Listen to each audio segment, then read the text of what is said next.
So the idea is to find, some, I'm thinking of them as seasoned oblates, do some more formation with them, things that they really want to learn about the monastic tradition, and then have them be resources for other oblates, not necessarily in a spiritual direction capacity, but even in monastic formation, we distinguish between external form and internal form. Do you understand those words? Like every monk will have both a formator and a spiritual director. They're two different things.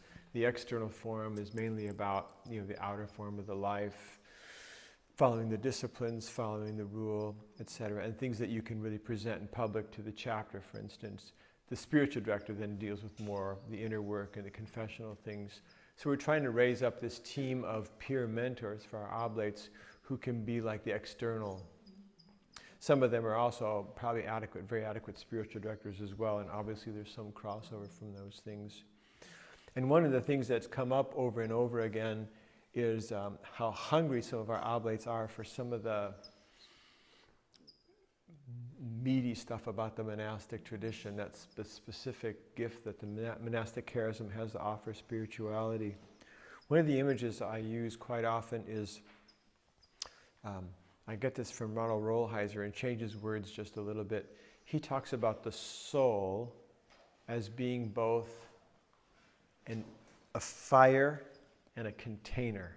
I think that's his exact words he uses. The soul is both the fire of this energy of the Spirit, but it's also that which contains the fire. Now I changed that ever so slightly. It's a story about from my own experience. I was talking to our Don Emanuele Bargellini, our former prior general, two priors general back, and I said something like, I have to tell you in Italian just because it sounds so much better. I said something like, I hope that monasticism will be a big enough container for me. And he says to me in this beautiful Tuscan Italian, ma Cipriano, monachesimo non è un contenitore, è un'energia. Cyprian, he says, monasticism is not a container, it's an energy. I thought that was amazing. It was one of those really important moments in my own monastic formation to realize monasticism is energy. That being said, I don't agree with him. Only in this sense, with all due respect, only in this sense, as Ronald Rolheiser says about the soul, it's both. It's both the energy and the container. And now I'll switch the word again. A word I like even better than container is vessel. Container does sound like it kind of closes it in, right? Whereas vessel sounds like it holds it, right? Yeah. So our spirituality is both an energy and a vessel. Without the energy, it's really dead. In a sense, this is kind of masculine and feminine images too, in a sense. Without the energy, it's this kind of a talk we had some years ago at the Abbots and Priors Conference, this difference between an ecosystem and a fortress. Without the energy, it's a fortress. It's a museum. And there are a lot of, as this one nun said, there are hundreds of empty fortresses all over the world that used to be monasteries. But without the vessel, that energy is just crazy. It's just wild. So somehow our whole life is about finding the balance between those two things. What I find a lot of time in modern spirituality, contemporary spirituality, is people love the energy, but they've been so wounded by their containers, which would be the institutions, that they don't want any kind of container. They want any kind of discipline. Now there's a danger there, right? The other side of it is people who want all container, want all institution. And it's just life stifling and death dealing. So to me, this works in so many situations to think about the energy and the vessel for the energy. Here's my favorite image of it, and I keep running into it over and over again. The burning bush which Moses saw, unconsumed by the flame. So that bush is the vessel, can hold that flame without being consumed by it, without being destroyed by it, consumed by it. Now move ahead, this is a whole part of a whole different talk on the Transfiguration. Move ahead, the next step is, see Jesus on the mountain of transfiguration. And now Jesus has become the burning bush. And his whole being is the vessel, and the Spirit obviously is the energy unconsumed by the flame. But the next step forward from that is, this is what we're supposed to be. We're supposed to be vessels holding this energy and somehow be transfigured and somehow be changed by this indwelling power of the Spirit, this indwelling light of the Spirit as well. There's that great story of, I always get their names wrong, I guess it's Abba Joseph and Abba Lot. And Joseph says, as much as I can, I fast, I keep my prayers, and what else can I do? And Abba Lot says, if you want, you could be all fire. Yeah. And that's somehow what the monastic life is about. Our brother James, he had heard me talk about this so many times. He came home from a trip once, and he had this framed thing. It's on the back of my door in my office, and it says, you can smoke in here, but you better be on fire.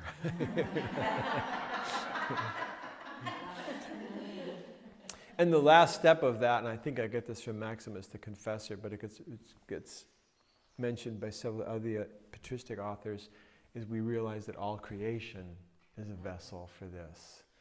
Again, that's a whole different talk we could get into at another point. But what we're talking about here is our monastic spirituality as this vessel for our energy. So back to this peer mentoring program, what we did with the 12 that gathered with us is talk through some of the very basic elements, the universal elements of monastic spirituality, even going through the reading seminar that I do with the novices. Things like monastic comportment, silence, humility, such that. And what Paula suggested that I do with you today is actually talk to you a little bit about the Rule of Benedict. Now, one of the reasons I almost do this with the kind of fear and trembling, the Camaldolese, even though we've been under the rule from the very beginning, were only brought into the Benedictine Confederation in 1964. I always get the date wrong, sometime in the mid-60s, and kind of kicking and screaming. Not all of our guys wanted to come into the Benedictine Confederation. Our mother house in Italy especially, at Camaldolese itself, would have been known for centuries and centuries, mainly for the hermit tradition. So this contrast, that's specifically the tension within the Camaldolese tradition, the tension between the solitary life and the communal life.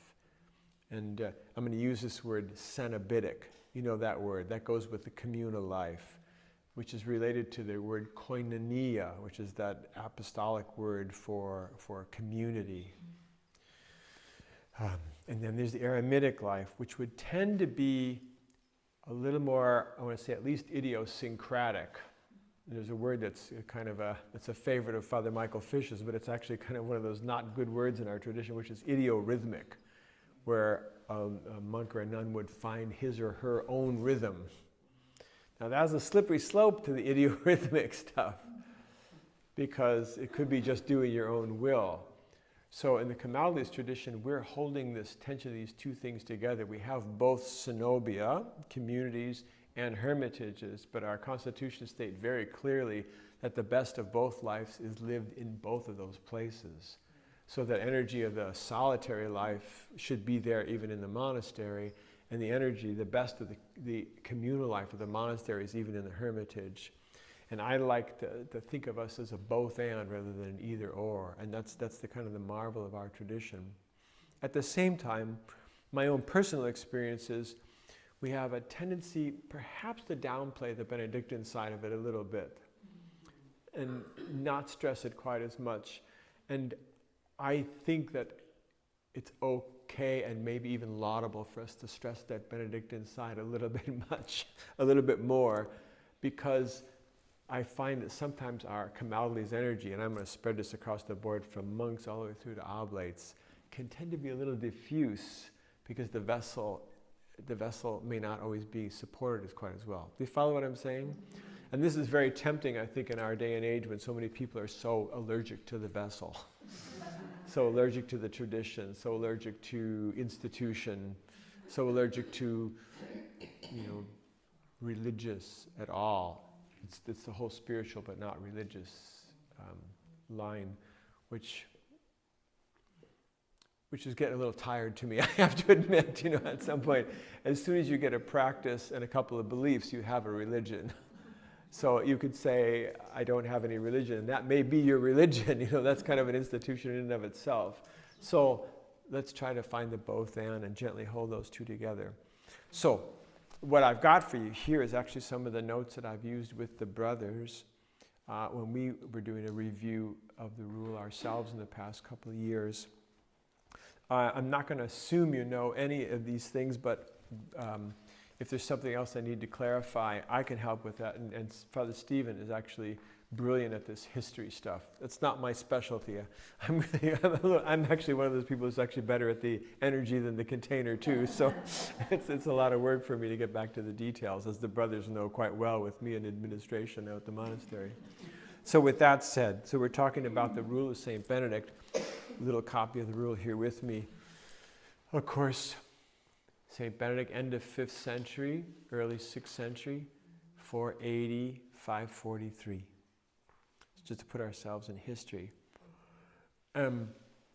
Important to note also, historically and geographically, that the Christian monastic world is a lot bigger than the Benedictine one. And maybe you don't need to hear that as much as I need to hear that, because I grew up thinking of Christian monasticism as Benedictine monasticism, period. It's certainly the most populous. It's certainly the most popular and the best known. But the Christian monastic world, historically and geographically, is a lot broader than just the Benedictine world, which would also goes along with the fact, especially in this era, the post-conciliar church, we're realizing, as Father Bruno loved to point out over and over again, we're not just a Western European church. Western European having crossed the Atlantic to America. So the rule of St. Benedict is going to appear almost 2 centuries after the official beginnings of monastic life, which would be in Egypt, the deserts of Egypt, the deserts of Palestine and Syria, but also the urban monastics who are growing up in Palestine and Syria as well. And it will be another 2 centuries after Benedict that it actually becomes sort of imposed as the sole monastic rule for the entire Latin church. And that took place very slowly. And when I was doing the study on this, restudy on this to present this to the brothers, it was kind of funny that it kind of started with Benedict of Anion and went north. The Italians were the ones who resisted, coming under the rule of St. Benedict and having it imposed. It took a little later for the Italians to catch on, even though it was born there. But if you know our Italian brothers, you can imagine why something like that might happen. I'm told one story from, I think Robert tells this when he was studying in Italy. He just got, the Italians would be just kind of confused at why Americans would take everything so seriously.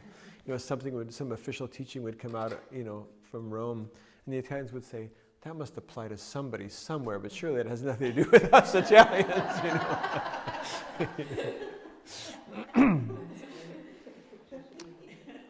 And so, for the longest time, the rule of St. Benedict also remains outside of the whole Eastern Christian church, and is still not predominant there in Eastern Christian monasticism, which has its own very venerable tradition, in which I cannot speak a great deal. It's only in relatively recent times, so perhaps I want to say the past 40, 50 years, that there have been Benedictines of the Eastern Rite. So Armenian Benedictines, Slavic, Ethiopian Benedictines, for instance. The Eastern tradition tends to rely much more on the rule of St. Basil. He, of course, Valerie will know quite well from knowing the Eastern iconographic tradition, one of the Cappadocian fathers. And you'll hear Basil mentioned several times here in the history of St. Benedict as well, the history of the rule. The closest dependence that we find from the rule of St. Benedict is something called the Rule of the Master, which is a lot longer than the Rule of Benedict. For a long time, it was thought that the Rule of the Master came after St. Benedict, but the most recent scholarship has conjectured that it's actually much earlier, and Benedict is dependent on the Rule of the Master instead. It's also heavily influenced by the Rule of St. Augustine. Now maybe Father Stephen can get me to the date of this. There was a time in the church when it was decided that there would be no more new orders, no more new rules. That would have been about... at the time of the Dominicans and Franciscans. So about 13th century. Yeah. And so from then on out, all new congregations would either come under the rule of St. Augustine or come under the rule of St. Benedict. And it would tend to be that the ones under the rule of St. Augustine would be the more so-called active congregations, and the rule of St. Benedict would be for the monastic or the contemplative congregations. Have I got that right, Stephen? So I only learned this in the past few years myself. It's kind of fascinating. So quite often we talk about other religious orders. They're actually not religious orders. They're actually religious congregations. So they would tend to split between the Augustinian and the Benedictines. And some of them, which appear active, it's very interesting that they actually follow the rule of St. Benedict instead, which would be the monastic. One of the interesting features of this with, for example, the rise of the friars, the mendicants, the Franciscans, the Dominicans, especially St. Francis, he's the first to actually move away from the established monastic world. And there's always a kind of at the early days, there was always this little temptation of the Franciscans to be like monks, but what does Francis do? He does not have the kind of stability that monks have. Instead, they really are wanderers, right? So it's a whole new kind of thing that develops with these mendicants, these wandering poor friars. The Franciscans and the Dominicans, both are great examples of that. Francis, of course, writes his rule at Camaldolese. So some temptation for St. Francis to be a Camaldolese perhaps as well, and they have their own version of something like the threefold good. The Capuchins, the Capuchin reform of the Franciscans, starts at a Camaldolese monastery also, Le Grotte dei Frati Bianchi, the caves of the White Brothers, which is an amazing place to see. And at least as the story was told to me, and it doesn't matter whether it's true or not, is that they actually wanted to stay with the Camaldolese then, and they were told, no, you're Franciscans, you have to move on now, and then nicely. And here's another part of it that probably has no basis in reality whatsoever. Do you know in our cowl, the robe we wear, in our habit, we have a long pointed hood? That's the sign of the hermit. The Capuchins are the Franciscans who have the long pointed hood. And I was told anyway, and again, it probably has no basis in reality. That's an homage to the Camaldolese. So they would have that long hermit hood. You can use that at some ecclesial cocktail party sometime.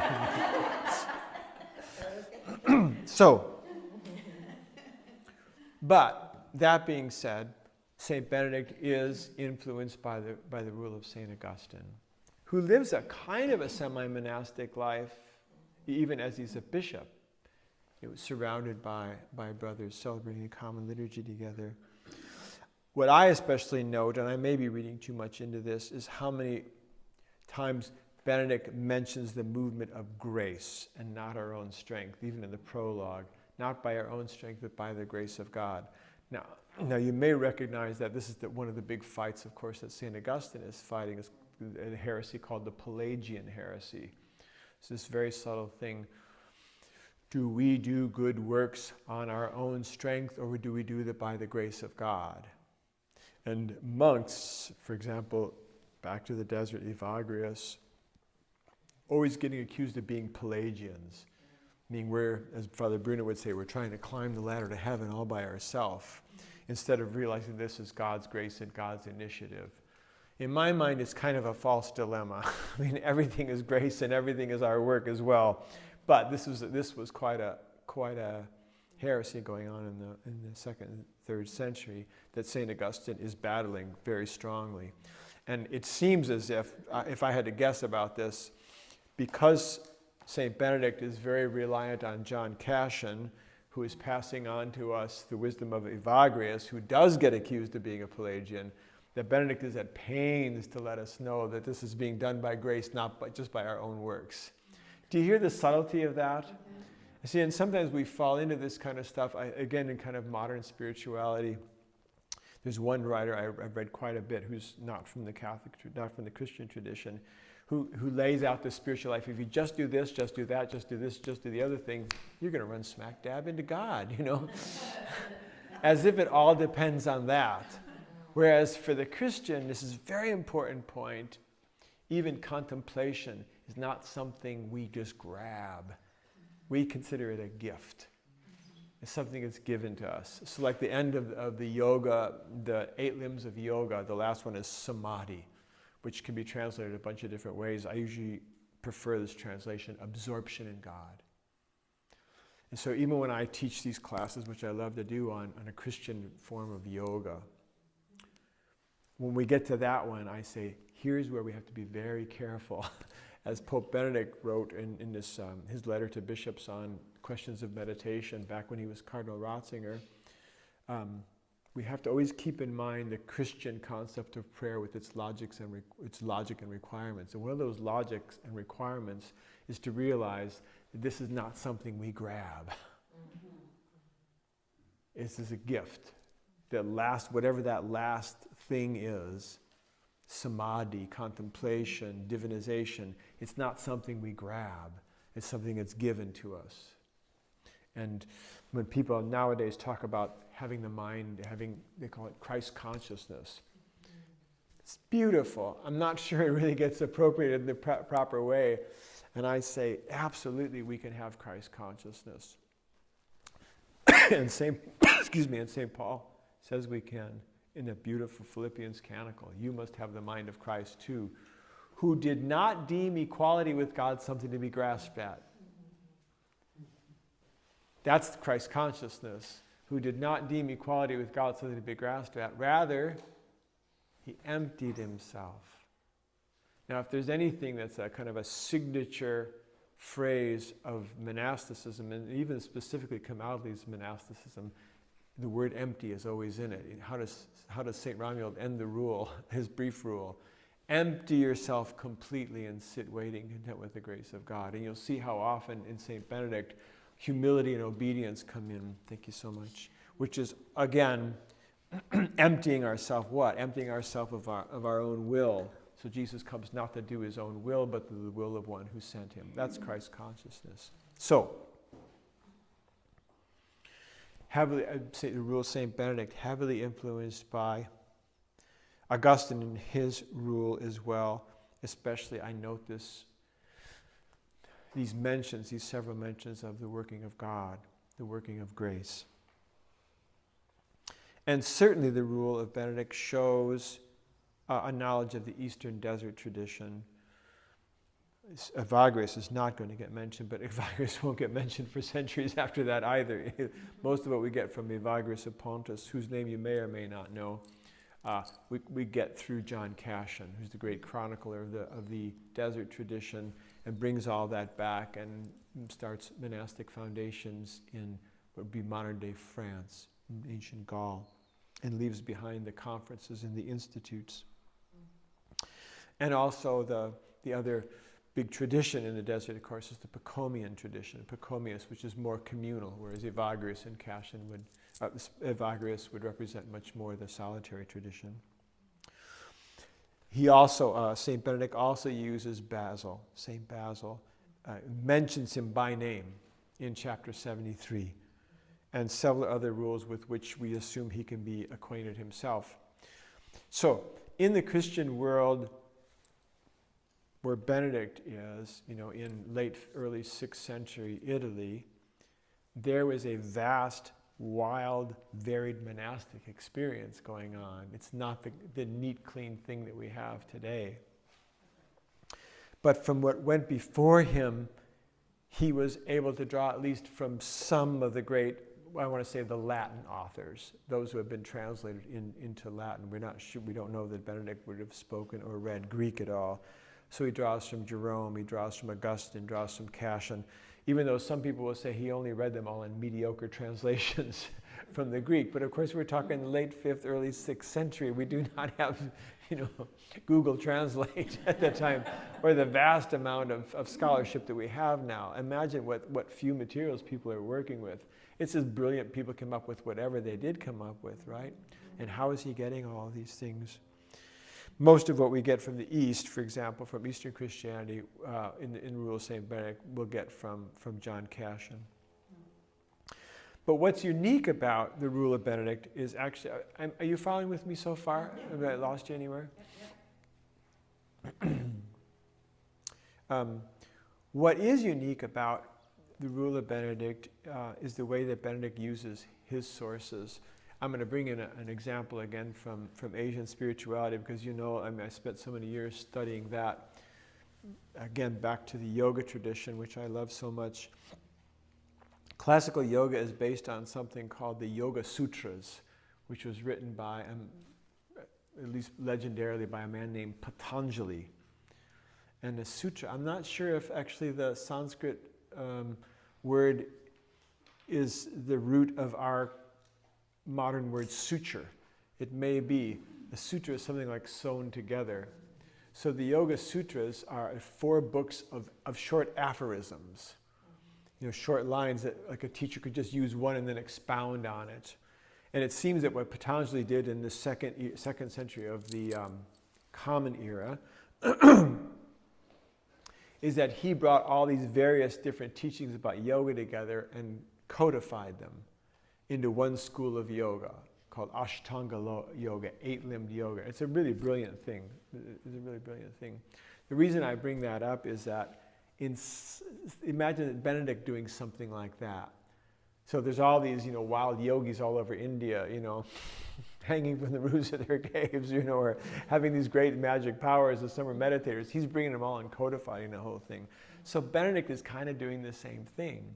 There's all these different kind of monastic experiments going on all over Europe and all over the Christian world. And whatever his experience is of all those, and however he hears about all those, he's bringing it together in a unique kind of way. But he doesn't just string the citations together in a logical order. He makes this really beautiful tapestry of them, a really beautiful synthesis of them. For example, what he gets from the Egyptian tradition, which would tend to be a rather harsh ascetical tradition, the Egyptian desert tradition, gets, somehow softened, simplified. How often you hear the calls, for example, in Benedict for moderation. And then it gets completed by its merger with the more fraternal traditions of, say, again, Basil and Augustine.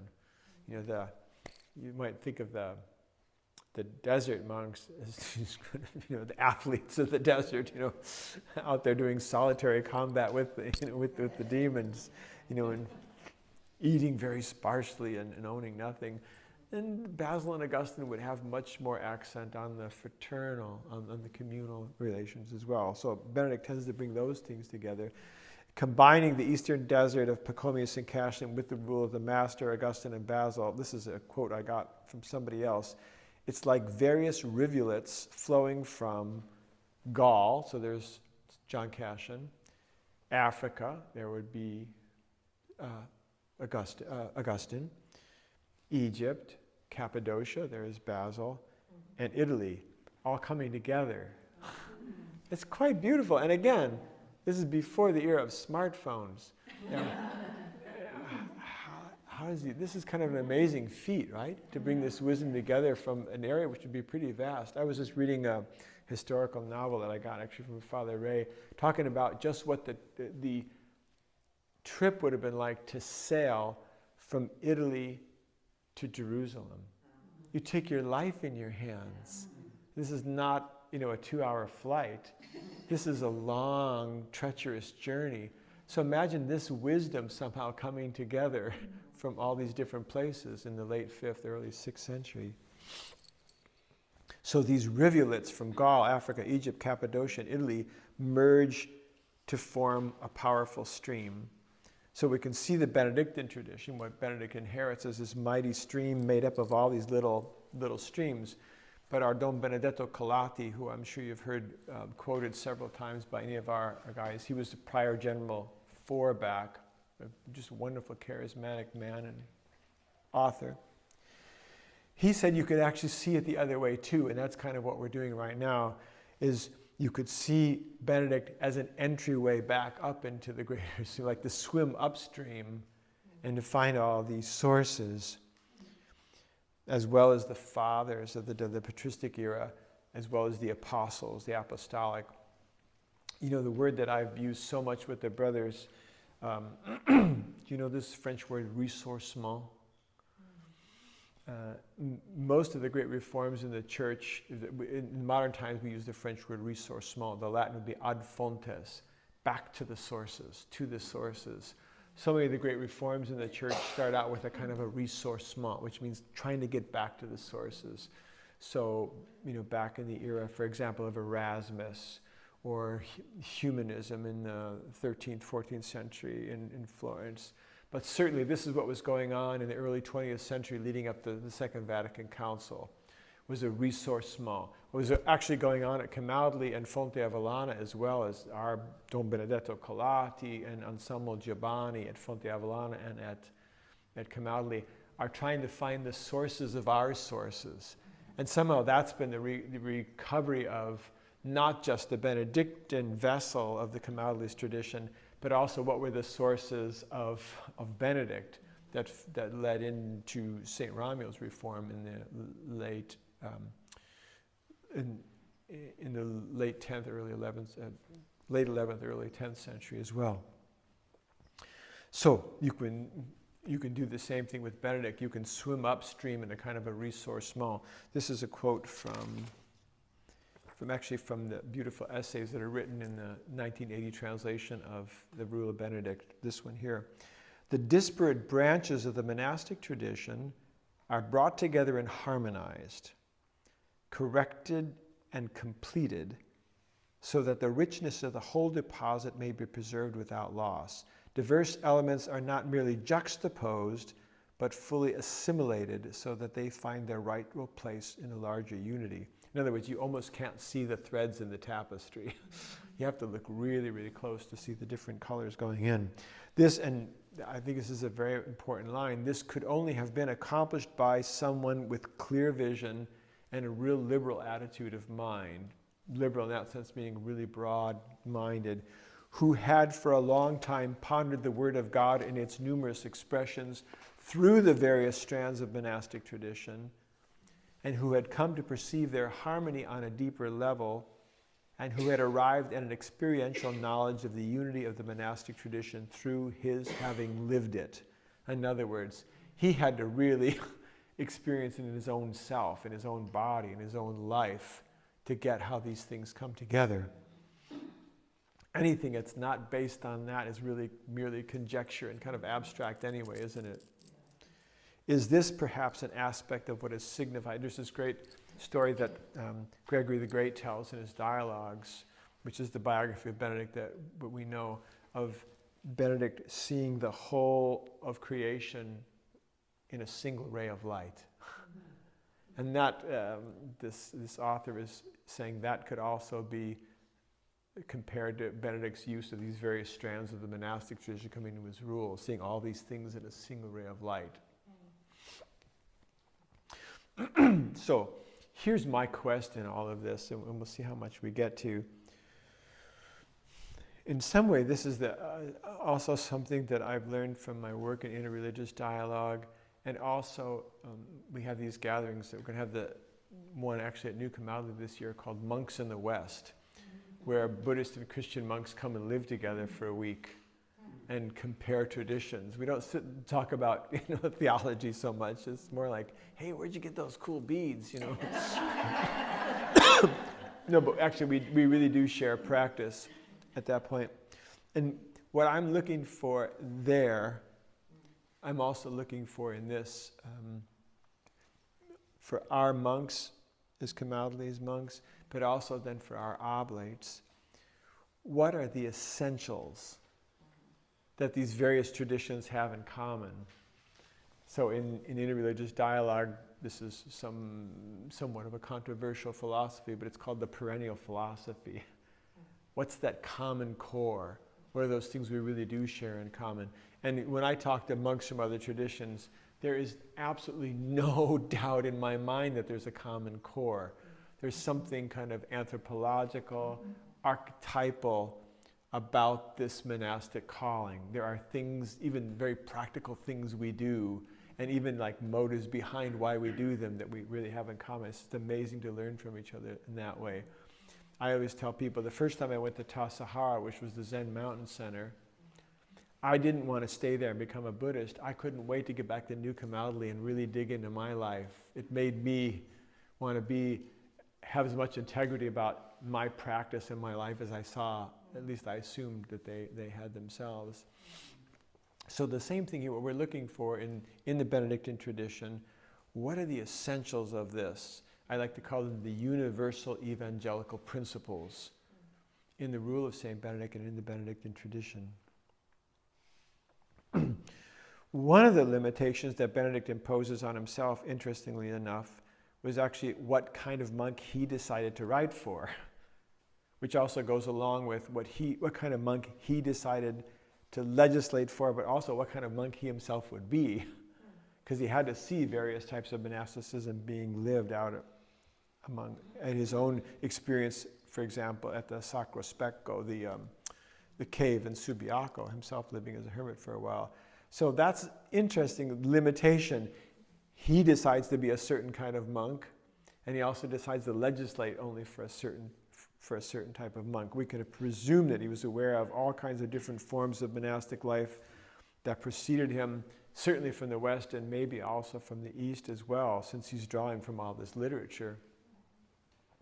Monasticism, since it's a separation from the world, that great phrase, fuga mundi, flee the world, has always had a tendency to embrace all kinds of different types, a good number of which Benedict had to be familiar with. I can list some of them here.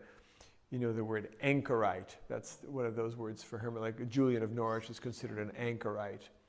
So they were absolute anchorites. She would have been something like that. Even Anthony of the Desert would have been. Then it would be, sorry?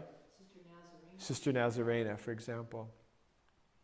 There would be associated anchorites. So, perhaps like a semi-eremitical life.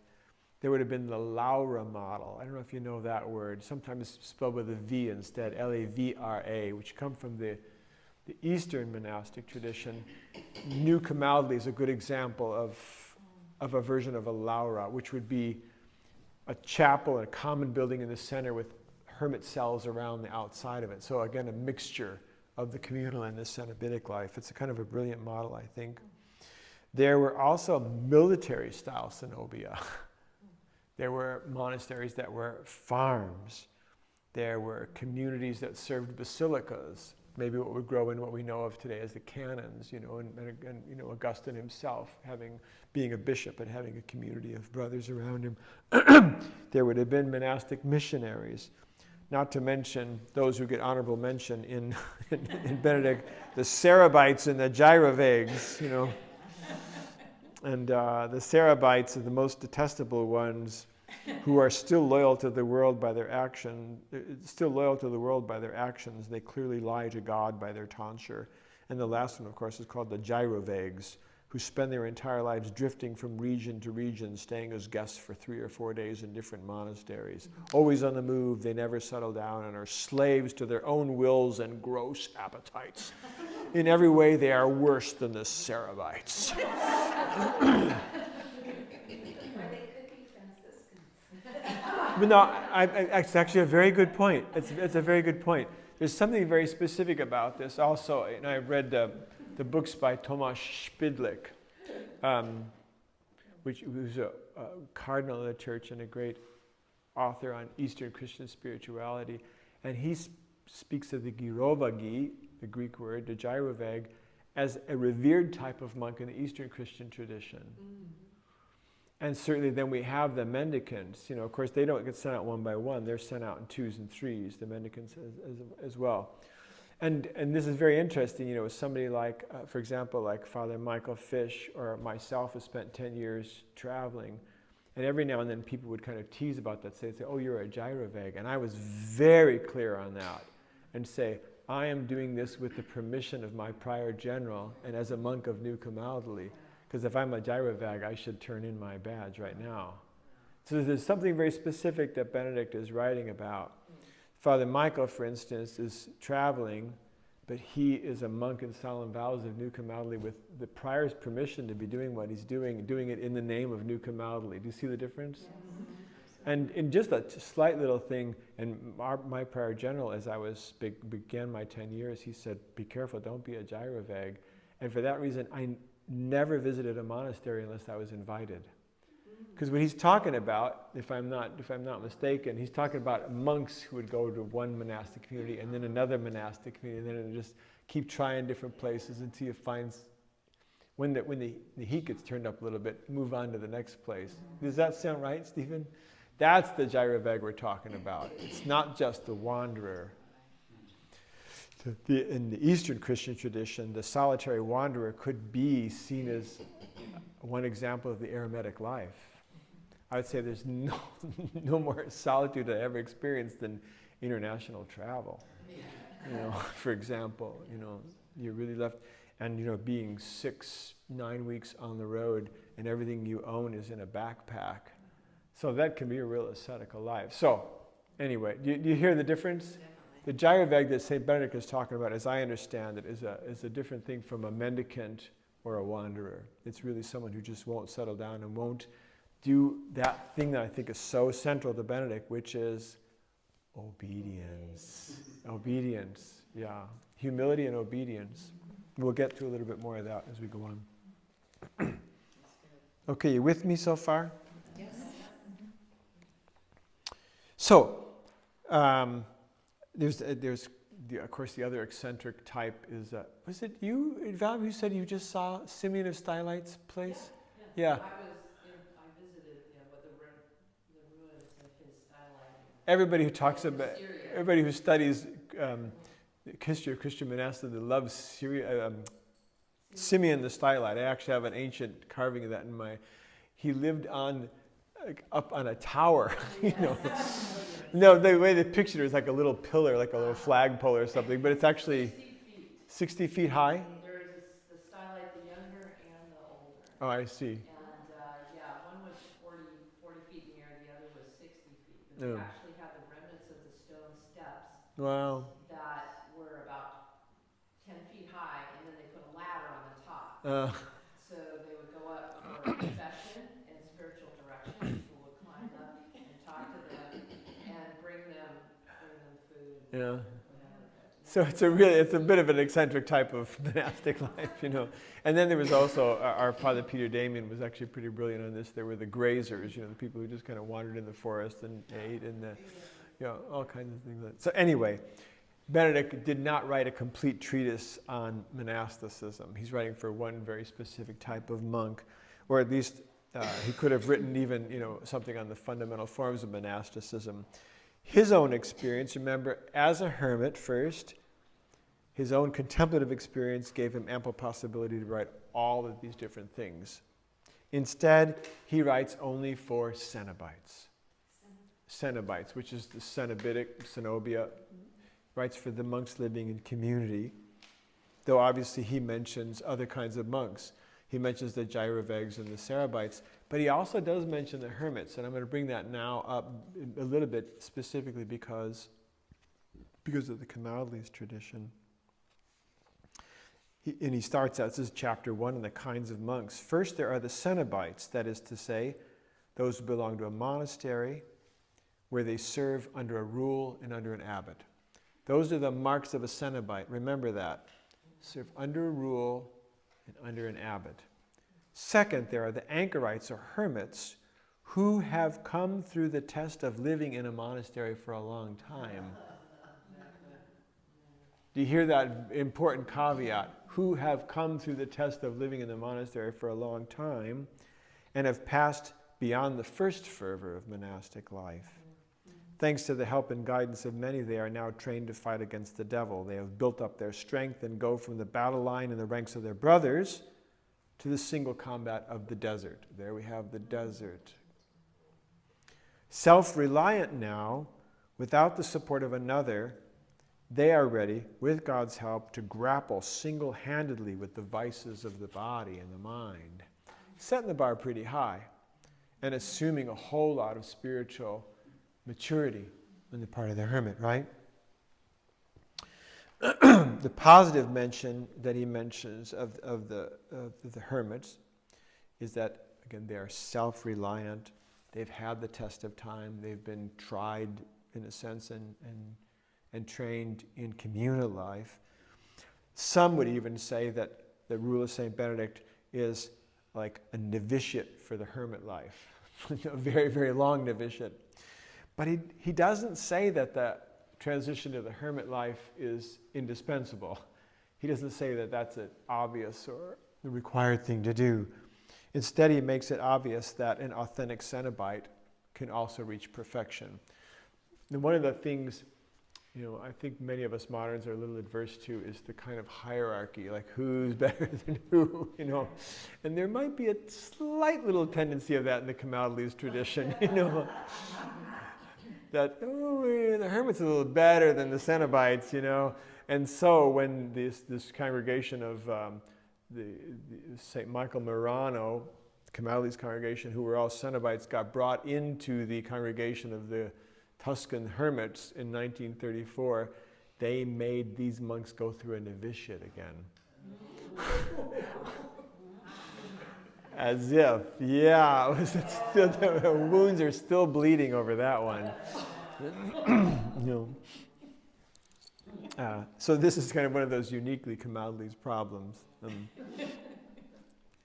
Let me just do one more little paragraph and then we can move on, take our break. Even if it were true that the Rule of Benedict is a preparation for the eremitical life, he says it this way: when you have mastered all that, then you move on to the hermit life. And again, this is, I think, one of our modern temptations, is actually to skip all that and go right to the goodies. He says, the beautiful line, this is a little rule for beginners. And he's putting it in such a way that you think it's a little rule because we don't have the strength and the stamina that the apostles and the fathers did. And he's only writing, in the 5th century. We don't have the strength that they had before we had. So Romeo leaves us Camaldolese this hybrid, an eremitical life that's attenuated by, framed by the Cenobitic life. So in a sense, our constitutions even say this, as I mentioned earlier, the best of the eremitic life is also lived in the cenobium. The best of the Cenobitic life is also lived in the hermitage, to put the two together. And St. Bruno Boniface calls Romeo the father of the sensible hermits who live under the rule. It's a beautiful phrase. Yes. Because men living on their own can really turn into some wild beasts. Spoken from experience myself, not just watching others, but living on my own for 10 years as well. So this is from an Italian scholar named Borghini. He says in the Western Church, in the Latin Church, even the hermits are Cenobites. This distinction falls down a little bit.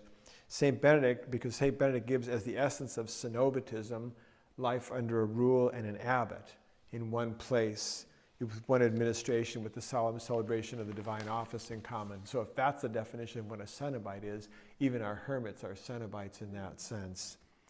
Even in a sense, the Carthusians, who I think of like the Navy SEALs of monks, even they're called charter houses, and Camaldolese hermitage are still cenobia as well. Their eremitical characteristics, as important and apparent as they are, don't take away from that fundamental Cenobitic nature in the Benedictine sense, which I think is the marvelous thing about our tradition, is that beautiful hybrid. Even, this is Borghini again, even Camaldolese recluses with their relative anchoritism remain in community and under obedience. They're totally dependent on the community for their and they're still subject to the authority of the prior.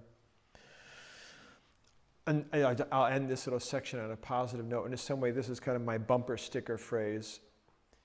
For example, at New Camaldoli, even if our community is not in the structure of a cenobium, we still need the spirit of koinonia for an authentic Christian monasticism.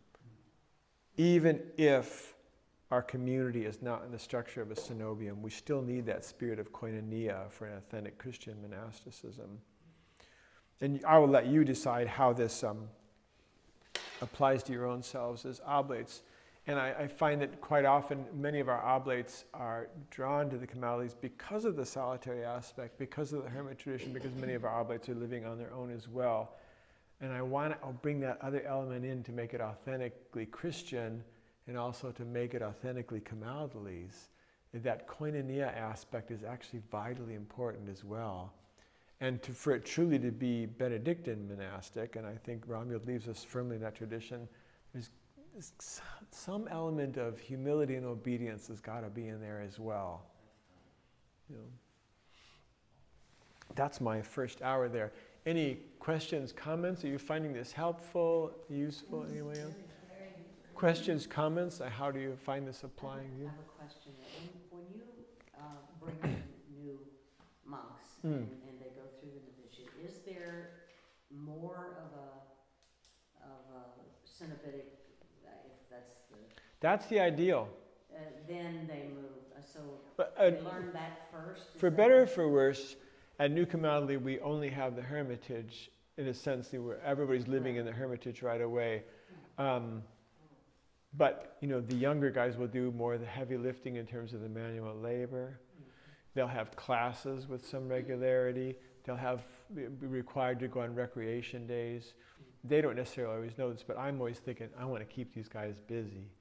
First of all, I need them to be formed by the life, and not because you can fall into bad patterns right away. Secondly, I have no idea if they know what to do in solitude in their cell. I have no idea. That was kind of my question. You think people know what to do, but people do not know what to do. People say they want solitude. What they mean is they want to listen to the radio for an hour with nobody bothering them, but to really be in a cell hour after hour. Maybe you have wireless internet, but yeah, what are you going to do? I have no idea that people can be deformed by that life rather than formed. They can degrade. Transition. Yeah. We're very careful about that. We watch that very carefully. And also, I want to get the guys off the property and get them into school as soon as possible after the first couple of years. Again, to make sure they get some formation to bring something to that cell. Our Paul Giustiniani, who founded another congregation, it was a strictly Eremitical congregation in Italy in the 16th century. He was one of the from the humanist movement in Venice. And whereas there could be historically a kind of a prejudice of the hermits kind of being uneducated, unskilled, even an anti-intellectual bent to the hermit life, he thought, as much as he loved the eremitic life, that people should have a real good cultural formation before they go into the solitary life too. So it's not so much a fuga mundi, it's not so much a fleeing from the world, it's almost, I don't know if you know the Greek philosophical tradition, this idea of leisure for them would be more time to pursue the higher things, perhaps some kind of intellectual pursuit, perhaps some kind of culture. So you're bringing all that to the solitude as well. Not so much a fleeing the world as I'm trying to find, I can't remember the word now. There's a Greek word, it means leisure, but a holy leisure in a sense, to really devote yourself to prayer, to meditation, to scripture study, and things like that. Like Sabbath. Like a Sabbath, yeah. Though, I think straight through, even in the Carthusian life, some time for each day is recommended that you do some kind of work, some kind of physical labor, because work is not a bad thing. We're not going to get to it today, but in the Benedictine tradition, it's not only an ascetical discipline, it's humanizing. It's humanizing to work. It's what we human beings do. It should not take us out of our contemplation to make our breakfast, make our bed and wash our dishes and to cut our own firewood. That shouldn't take us out of the contemplative life. Cyprian, each day, part of your daily life, what are the aspects that involve community and what are the aspects that are... At New Camaldolese itself? Yeah. Well, we certainly have 4 prayers a day together: vigils, lauds, Eucharist, and evening prayer. We have 1 common meal a day together, which is lunchtime. So the other 2 meals are in your... Could be however people want to do it. Some guys gather in our recreation room every morning and have breakfast together. At least 2 do every day, and some other guys kind of come and go with that. In the evening, there would tend to be a little gathering around the counter in the kitchen itself, in the big kitchen, people getting leftovers and things like that, and sometimes in the rec room. Every now and then, guys will eat in each other's, visit each other's cells for dinner, but that's kind of the rare side. And then a lot of our work is in common.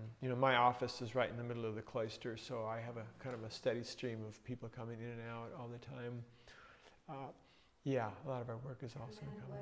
What aspect or portion of a day would be in actual solitude? The ideal is half a day in the cell, a half a day of work. That's the ideal. So, everybody works their own balance, and most of our guys there have been tried and tested by years, and I don't worry too much about it. I think they've got it down. But I try to aim for that myself. I don't want to work all day. I didn't join the monastery for that, even though I have so much more work to do now.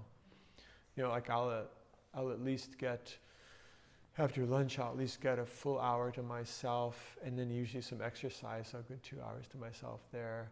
And then most of us will get right back to the cell as soon as evening prayer and meditation is over. So we'll have, could feasibly have, besides sleep, you have the whole evening, and some of us are notoriously early risers too, maybe a couple hours even before 5 at that point. So it sounds very balanced. It could be. Ideally it is. There are some days, again, given my position where, there'll be 2 or 3 days where it's been just nonstop dawn to dusk, but I'll try to make up for that at another point. And then once a month, we're all allowed, we call a desert day. You can go in after Vespers, you don't have to come back until vigils the day after. So you get like 36 hours. Monks in solemn vows also get 21 days personal time, which they can split up between family visit or retreat time. Some guys would go up to 2 weeks solitude retreat a year. And then like when we have retreat coming up next week, we'll have 2 days where we'll meet in the morning and we won't meet again until the next night. So we'll have a big break in between for that. And we don't have any communal activities outside of liturgies through the whole retreat time. So you can be in the cell the whole time then too. The Carthusians, actually don't get that much solitude because they have their whole day, they have their communal prayers, I think 4 or 5, maybe 6 times a day as well. So we actually get a little more breathing room than that. What time do you guys go to bed, Brother Cyprian? Everybody's different. Everybody's different. It depends on what time you get up, To get to that morning prayer on a consistent basis and that obedience, I think everybody's body is different in that it is required. My friends call it stupid o'clock. I'm a really early riser. I'm usually up about 3 or so. So I try to keep myself up later at night. To go back to my cell, I try not to lay down and read. I'll sit in my chair and try to do a few things to get a few more hours out too. That'd be a good reading time for me. I rarely see 10 o'clock though, for sure. Yeah. What do they do on their retreat day or on that private day, that solitude day? Is it? Everybody has their own. That really can be very idiorhythmic at that point. People can do as they wish. We're obviously expected to still spend it in prayer in some way. No. A desert day is meant to be. Yeah. There's a difference, and my spiritual director, who's a Jesuit, really points this out quite often, and I try to also impress it on the young guys. A retreat and vacation are 2 different things. Vacation is when you really take time to relax and catch up on your sleep and watch some movies. And retreat is exercise. And I like to make the point too that our solitude is not just a concession to introversion. It's not just an avoidance of work or liturgy or anything like that. There's an ascetical aspect to our solitude. It's not a bachelor pad in Big Sur. It's really, the phrase that always comes to my mind is from Hosea. He says, I will lead her into the desert, and there I will speak to her heart. So it's both the bridal chamber, but it's also the desert in some way. Those two things go together. There's something specific going on there. It's supposed to be a place of fasting and prayer and vigil.